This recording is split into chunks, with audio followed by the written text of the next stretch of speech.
A tia Lúcia morreu de repente.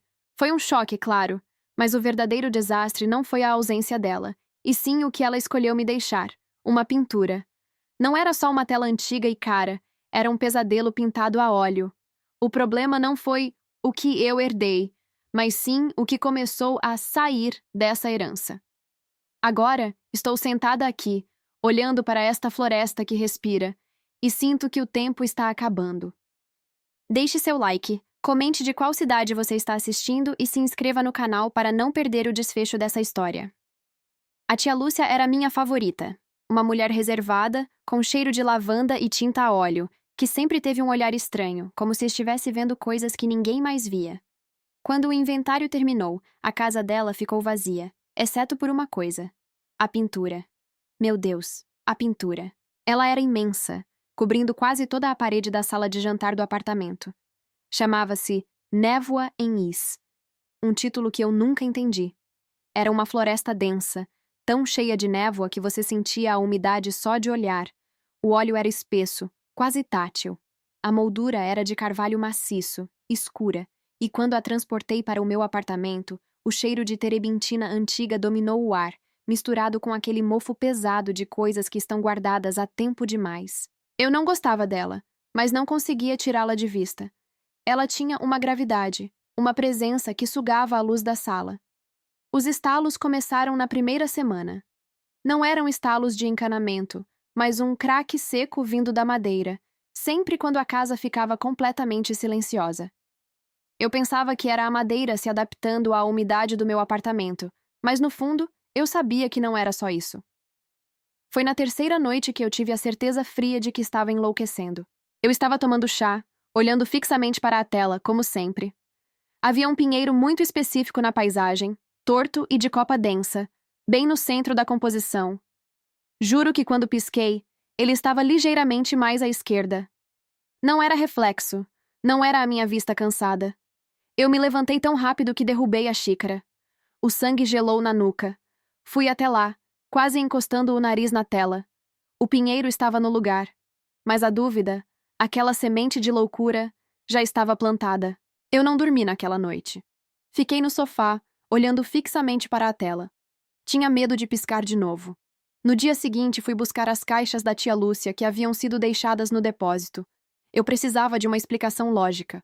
Foi no fundo de um baú, embrulhadas em seda amarelada, que eu encontrei as cartas.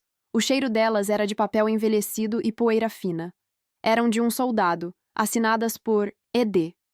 As cartas eram datadas de 1947. Ele falava sobre o frio, a fome e os ataques incessantes em uma cidade chamada Celts.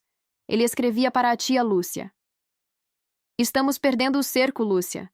Eu sei que você prometeu que manteria a passagem fechada. A névoa não pode chegar até aí. Eu pesquisei Celts. A cidade existia na Alsácia, claro.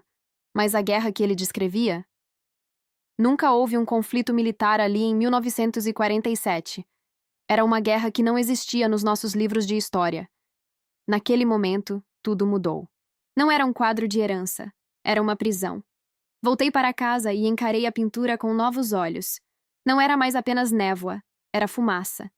Minha tia não era só uma pintora excêntrica. Ela era uma guardiã. O quadro era a fechadura. E a caligrafia na carta, desesperada e rápida, provava que a fechadura estava sob pressão. As mudanças se tornaram mais dramáticas. Agora eu não precisava piscar para vê-las. Na manhã de anteontem, eu notei que a luz no quadro estava diferente. Ela vinha de dentro da tela, fraca, mas inconfundível, iluminando o tronco das árvores de uma maneira que o sol do meu apartamento jamais poderia fazer. Ontem à noite, o terror atingiu o ápice. Eu estava voltando da cozinha e parei no batente. O ar ao redor da pintura estava gélido. Eu não senti mais o cheiro de mofo, mas sim um ar frio e metálico, como o cheiro de sangue na neve ou de gelo queima a pele. 8 das árvores mais próximas da borda da moldura tinham sumido. Desaparecido. O verde e o marrom se foram. No lugar delas, havia uma clareira que antes não existia, e a névoa estava recuando, se concentrando em volta da abertura. No centro dessa clareira, pulsava a luz que eu tinha visto. Não era uma lâmpada, era algo orgânico. E através da névoa fina, vi a silhueta. Alta, esguia. Por um instante, tive a certeza de que vi olhos olhando para mim, através da pintura. Eram olhos desesperados, ou talvez famintos. O soldado ID falava que a tia Lúcia havia prometido manter a passagem fechada. A floresta, que parecia tão estática, era na verdade uma gaiola, e as árvores que sumiam eram as barras de uma cela sendo cerradas lentamente. Eu sou a próxima guardiã, May, e o portal que minha tia pintou para manter trancado está se abrindo na minha sala de estar. Seja lá o que o soldado estava fugindo em 1947, parecia que ele, ou algo muito pior, estava finalmente encontrando o caminho de saída. E não sei quanto tempo mais a tela vai aguentar. Eu não consegui respirar. Meu corpo recuou antes que meu cérebro processasse o perigo. Eu estava paralisada pelo terror, mas se você já está sentindo essa adrenalina, por favor, deixe seu like, comente de qual cidade você está assistindo e se inscreva no canal para não perder o desfecho dessa história. Eu juro, eu precisava que alguém estivesse vendo isso comigo. O cheiro metálico na sala ficou mais forte, e eu senti um frio que vinha de dentro do meu peito, não da temperatura externa. O silêncio era tão denso que meus ouvidos zumbiam. A silhueta se mexeu, lentamente. Ela não tinha pressa, mas o movimento dela era muito preciso, como um animal noturno saindo de um esconderijo. A luz pulsante se intensificou, batendo de volta na tela, e o que eu tinha confundido com a abertura de uma fogueira era, na verdade, a radiação fria de alguma coisa que estava viva, mas que não era feita de carne e osso. O que eu vi não tinha a massa de um corpo humano, mas a forma. Esguia, alta, com membros que pareciam longos demais. Eu me arrastei para trás até minhas costas baterem no pé da mesa de centro. Os estalos na madeira da moldura ficaram violentos. Não eram mais os estalos suaves de uma tela antiga se acomodando. Eram ruídos de tensão, como um arco prestes a quebrar. Eu olhei freneticamente para o canto, onde eu havia largado o maço de cartas do soldado ED. Eu precisava entender o que a tia Lúcia tinha feito, o que ela tinha trancado. Eu joguei as cartas na mesa e comecei a folhear, as mãos tremendo tanto que o papel parecia chicote. O óleo e o mofo das cartas, o cheiro de papel velho, misturavam-se com aquele aroma de gelo e sangue. A pintura continuava se deteriorando. Mais 4 árvores desapareceram, e o verde ficou embaçado, quase como se a tinta estivesse se dissolvendo na tela. A névoa, que antes dava a sensação de profundidade e paz, era agora a única coisa entre o meu mundo e aquela figura. Eu encontrei a carta que procurava, datada de 19 de outubro de 1947. A caligrafia de ED era nervosa, e havia manchas de algo escuro no canto, talvez café, talvez algo pior. Ele estava desesperado. Eu li em voz baixa, quase inaudível, para tentar absorver a informação. Lúcia, você precisa se concentrar na contenção. A tela é forte, mas o desejo deles é maior. Lembre-se, cada elemento que você pinta é um cadeado, e cada árvore é uma vida que se sacrifica pela nossa realidade. Eles odeiam a estagnação. Eles precisam de movimento, de calor. Se a pintura parar de ser uma floresta e se tornar um campo aberto, eles virão. Eu vi um deles tentar sair enquanto estávamos no bunker. Eles parecem humanos, mas quando olham para você, não existe nada atrás dos olhos. A floresta é a única gaiola que funciona. Não deixe a floresta morrer. Não olhe para eles. Não aceite o chamado. Eu engoli em seco. A floresta estava morrendo. E eu estava olhando para aquilo há 5 minutos. Eu levantei os olhos da carta. A silhueta estava mais perto, quase colada na névoa. Seus olhos. Eu tinha visto os olhos. Eram 2 orbes brancos. Sem pálpebras. Sem pupila. Apenas a luz pulsando. Hipnótica. Faminta. Eu podia sentir o peso do olhar. Não era como ser observado. Era como ser caçado. Eu peguei uma das cartas do chão e, em um impulso de pânico, joguei contra o quadro. O papel bateu na tela. Naquele instante, a silhueta reagiu. Não com um grito, mas com uma rajada de energia. A luz branca brilhou intensamente e a tela, que parecia sólida, esticou-se. Não, pior. Ela se comportou como borracha sob pressão extrema. A forma esguia não estava mais atrás da névoa. Ela estava encostada na superfície, e a tensão era tanta que a tela cedeu, criando um pequeno relevo convexo em minha direção. E então, eu vi. Não eram os olhos que eram brancos. Era o rosto que estava coberto de um material branco e liso, como gelo. E onde deveria estar a mão, algo fino e angular, como a garra de um predador, pressionou o tecido da pintura, bem onde a carta tinha batido. Ed disse que a tia Lúcia havia prometido manter a passagem fechada. A tia Lúcia era a guardiã, e agora a guardiã estava morta, e o portal estava tentando esticar seu caminho para fora, diretamente para a minha sala. A tela não aguentou mais. O tecido cedeu 1 centímetro. O som foi o de uma fibra grossa rasgando. O ar metálico da neve e do sangue irrompeu pela fenda minúscula, e o cheiro era tão forte que me deu náuseas. O soldado Ed me disse para não aceitar o chamado. Mas o que eu acabei de ver? Um dedo fino e branco, pressionando o lado de fora do meu mundo. E se a próxima coisa a rasgar a tela for o resto do corpo? O cheiro. Deus, o cheiro. Não era apenas metálico. Era uma mistura insuportável de ferro, ozônio e algo podre que estava sendo instantaneamente congelado. Parecia que alguém tinha deixado uma carcaça aberta sob uma nevasca por dias. Eu gritei, mas o som ficou preso na minha garganta, transformando-se apenas num arquejo rouco enquanto eu tropeçava para trás. O ar frio que jorrava daquela pequena abertura era gélido, um choque térmico violento contra o calor abafado da sala. A garra, o que quer que fosse aquilo, fina, branca e pontuda, tateou a escuridão do meu lado da realidade. Não parecia estar procurando por mim, mas por uma alavanca, um ponto de apoio para forçar o resto do corpo a atravessar. Eu estava paralisada. Minhas pernas não funcionavam. Eu olhava para a forma convexa no centro da pintura, a tela esticada como a pele de um tambor que estava prestes a rasgar-se por inteiro. A única coisa que conseguia fazer era balançar a cabeça em negação, um movimento infantil e inútil. O relevo do corpo por trás da tela se moveu, não como um humano que se ajeita, mas como um inseto sob a superfície, rígido e quebradiço. A ponta angular da garra pressionou novamente, e o rasgo aumentou 0,5 centímetro, acompanhado por um som de chip, como um tecido antigo rasgando lentamente, mais frio, mais cheiro de sangue. Eu senti o pânico queimar minha garganta. Aquela coisa estava viva. Não era uma ilusão, não era mofo, não era a loucura que a tia Lúcia havia tentado me alertar.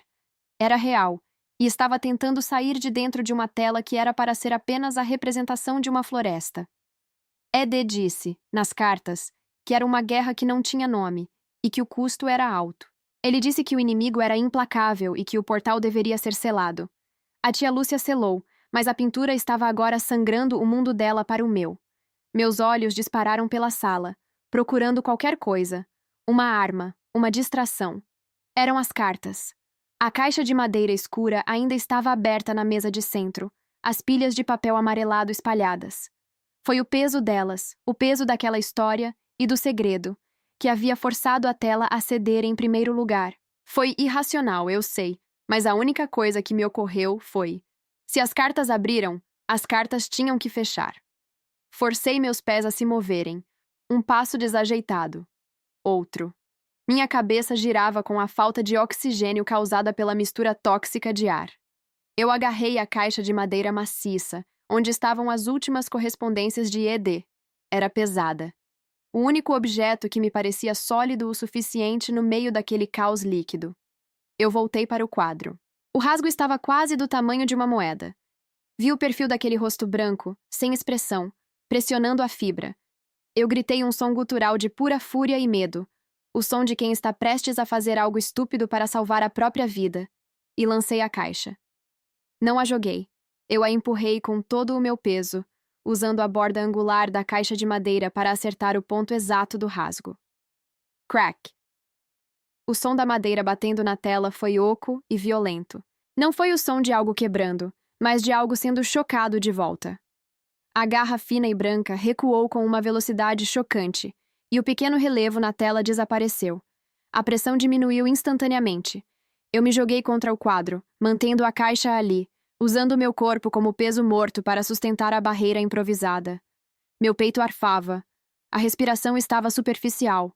O cheiro de sangue e neve ainda estava lá, mas estava diminuindo, sendo reabsorvido pela própria tela, como Se o portal estivesse tentando consertar o estrago.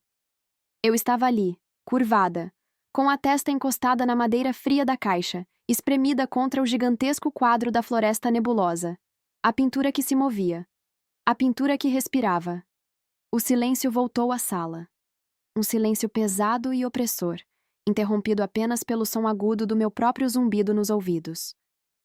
Eu me afastei devagar, tremendo tanto que meus dentes batiam. Onde a caixa tinha acertado, havia apenas uma mancha escura. O rasgo? Ele tinha se fechado. Não cicatrizado, mas forçado a se selar sob a pressão da madeira. Contudo, na linha da fenda fechada, havia um rastro branco leitoso, quase como cera derretida, mas com a textura de gelo esmagado. Era o resíduo do contato. O sangue ou a substância daquela coisa. A tia Lúcia não era apenas uma guardiã. Ela era uma carpinteira da realidade. E eu tinha aceitado o legado. E agora, eu tinha uma ferida aberta no meu portal que eu precisava fechar de vez. Não havia mais tempo para ler as cartas com saudade. Eu tinha que encontrar as instruções. A carpinteira da realidade. Eu repeti essa frase na minha cabeça, sentindo o gosto metálico da ironia e do medo. O zumbido no meu ouvido era como um inseto preso, e a mancha leitosa de gelo esmagado que selara a ferida no quadro estava queimando a visão. Eu tinha que me mexer.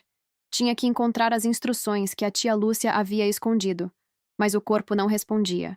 Eu estava parada, com a adrenalina baixando e me deixando mole, igual massa de modelar no sol.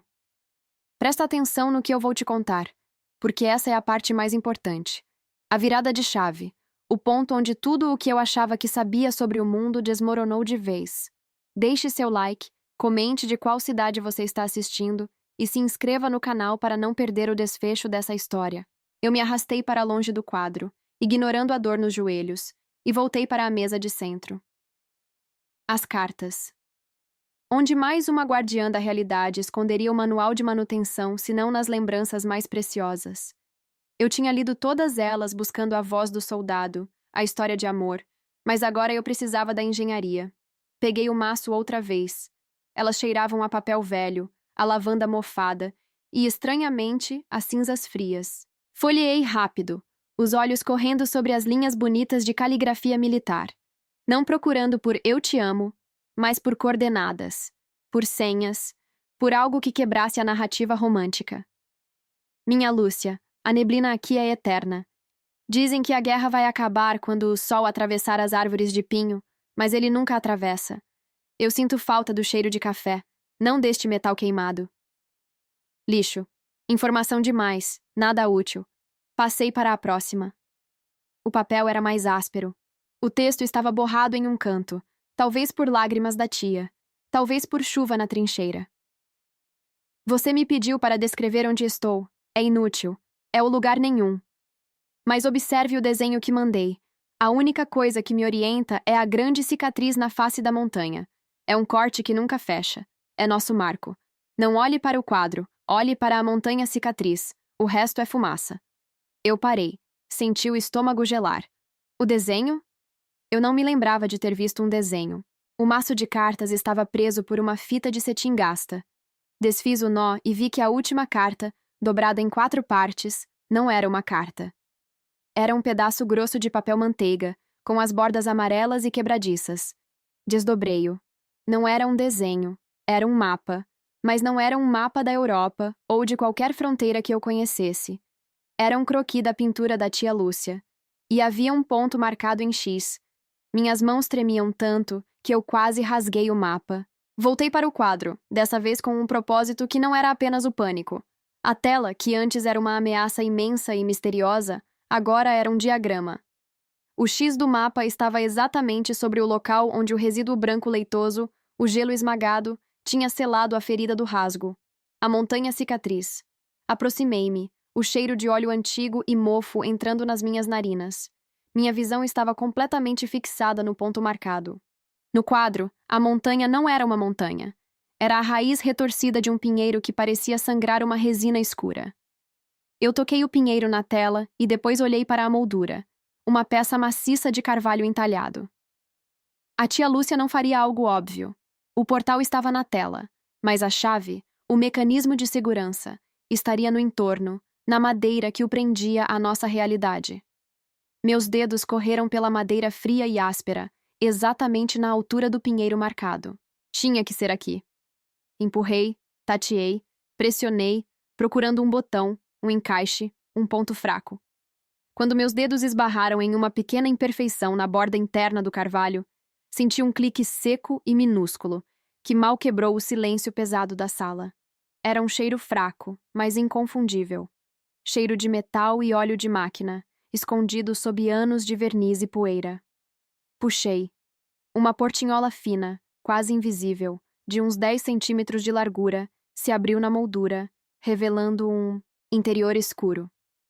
Não havia dinheiro, nem joias. Lá dentro, envolto em um veludo roxo, havia um pergaminho enrolado e atado com um fio de ouro. Era pesado na minha mão, o toque de um material antigo e quase ossificado. Eu desenrolei devagar.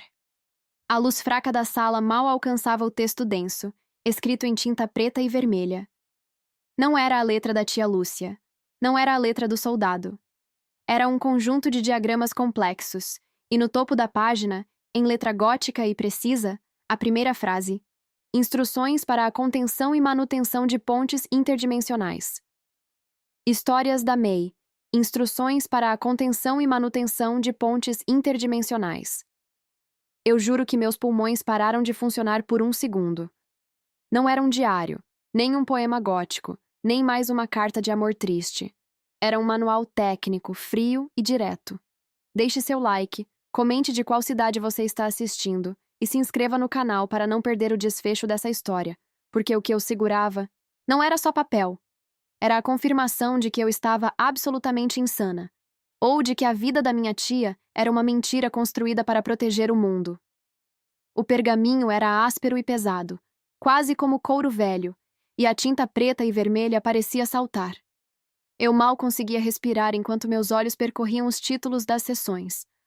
Protocolo beta de desativação, assinatura energética residual e, o que me fez gelar até a alma, medidas de fechamento de emergência para vazamentos. De quarta ordem. Vazamentos.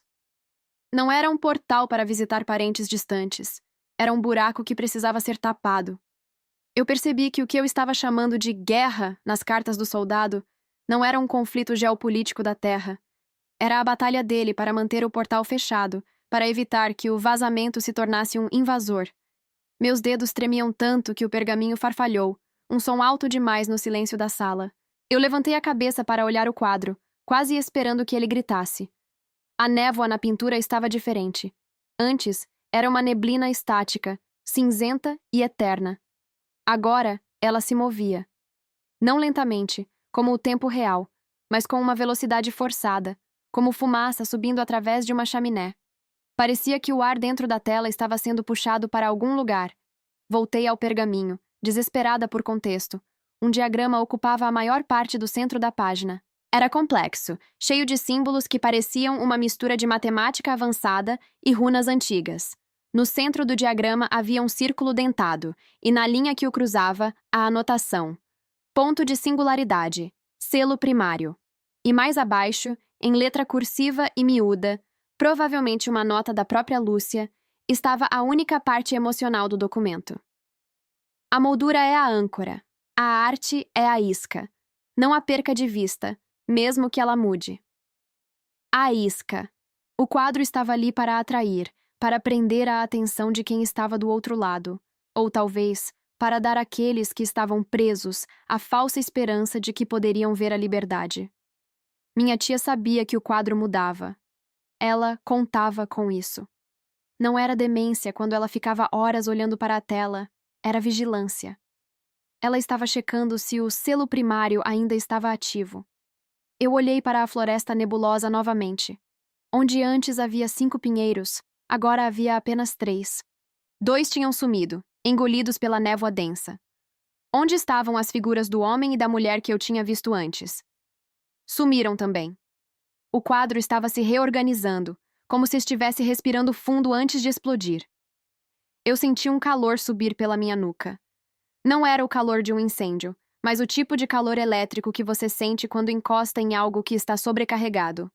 Era o quadro, e, consequentemente, a moldura. Pressionei o pergaminho de volta no compartimento secreto da moldura.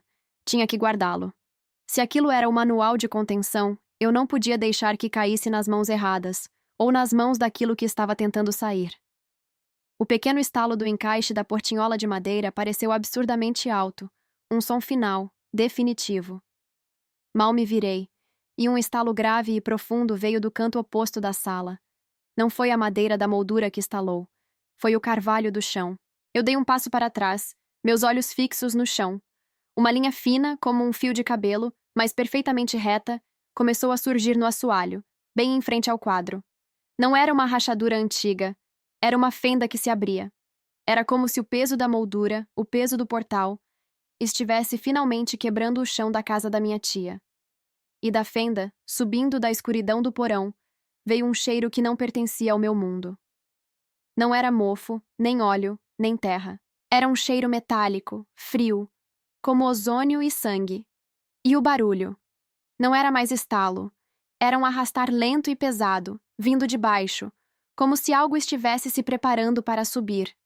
O som daquele arrastar parecia o de unhas de metal raspando em pedra-sabão. Eu recuei até meus calcanhares baterem na parede oposta, o coração martelando contra as costelas de um jeito que doía. Eu estava sozinha. Minha tia estava morta. O soldado era apenas uma voz de papel. E agora a fenda no chão se alargava, expelindo uma névoa gélida que começou a lamber meus pés. Deixe seu like, comente de qual cidade você está assistindo e se inscreva no canal para não perder o desfecho dessa história. O que eu fiz a seguir não foi corajoso. Foi o puro reflexo de um animal acuado que entende que a sua toca foi invadida. Eu não podia fugir. Se eu saísse por aquela porta, o que quer que estivesse subindo teria o apartamento inteiro, o prédio, a cidade, o mundo. O pergaminho dizia que a moldura era a âncora. Se a âncora quebrasse, o navio do pesadelo atracaria de vez na nossa realidade. Meus olhos dispararam para a pintura.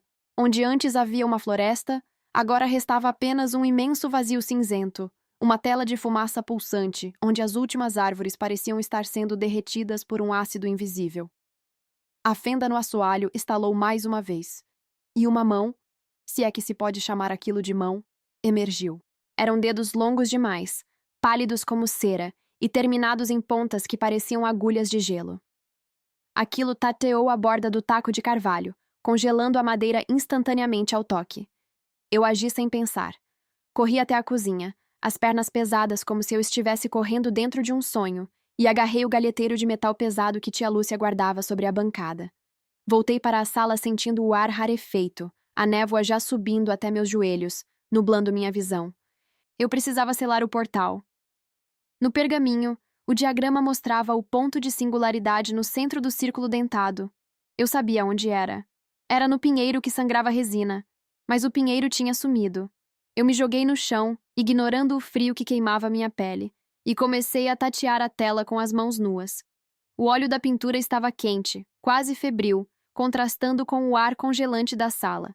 No lugar onde o pinheiro deveria estar, senti uma pequena protuberância, algo sólido sob as camadas de tinta. Era a isca. Com o fundo do galheteiro, eu bati naquele ponto com toda a força que o desespero me dava.